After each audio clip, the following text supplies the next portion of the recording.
દાહોદના દેવગઢ બારિયાના પીપલોદથી એક એવી તસવીર સામે આવી છે જે તમારા રૂંવાડા ઊભા કરી દેશે। આ કોઈ સાહસિક ખેલ નથી, પણ મજબૂરીમાં મોત સાથે રમાતી રમત છે। પીપલોદ ગામ નજીક આવેલી જૂની રેલવે ફાટક હવે ડેન્જર ઝોન બની ગઈ છે। શાળાએ જતા માસૂમ બાળકો અને કોલેજના વિદ્યાર્થીઓ રોજ પોતાનો જીવ હથેળીમાં રાખીને આ રેલવે ટ્રેક ઓળંગવા મજબૂર બન્યા છે। પીપલોદની મધ્યસ્થ શાળા, કમલ હાઈસ્કૂલ અને તેજસ વિદ્યાલયના હજારો માસૂમ વિદ્યાર્થીઓ રોજ આ રીતે મોતની સવારી કરે છે। દેવગઢ બારિયા કોલેજ જતા યુવાનો પણ રોજ આ જ જોખમી રસ્તેથી પસાર થાય છે। અહીં કોઈ પગદંડી રસ્તો ન હોવાને કારણે લોકો પાસે રેલવે ટ્રેક ઓળંગવા સિવાય કોઈ ચારો નથી। હાલનો ઓવરબ્રિજ વાહનો માટે છે, પણ પગપાળા જતા લોકો માટે 3 કિલોમીટરનો લાંબો ફેરો કરવો પડે તેમ છે। તેથી સમય બચાવવા માસૂમ આ ડેન્જર ઝોન પસંદ કરે છે।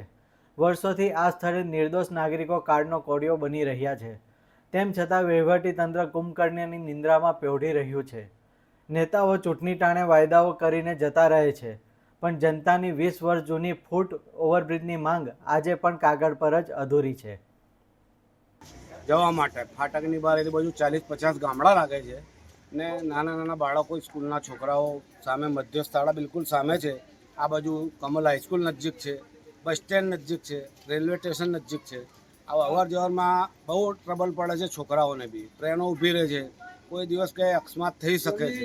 એટલે મંત્રી સાહેબને બી અમે 2-3 વાર રજૂઆત કરી છે। એમને બી અમને આશ્વાસન આપ્યું છે કે એમને બી કીધું છે કે ભાઈ બની જશે। અમારે એફઓબીની માંગણી છે, નાનો એફઓબી બનાવી આપે તો મંત્રી સાહેબે અમને કીધું છે કે ભાઈ બની જશે। બચુ સાહેબ, ખાબડ સાહેબને બી વાત કરી છે, એમને બી કીધું બની જશે। તો એમને સર્વે બી થઈ ગયું છે, પણ જલ્દી કામ ચાલુ થાય એવી લોકોની માંગ છે અને આમ પ્રજાને તકલીફથી થોડું એનું એ દૂર થાય।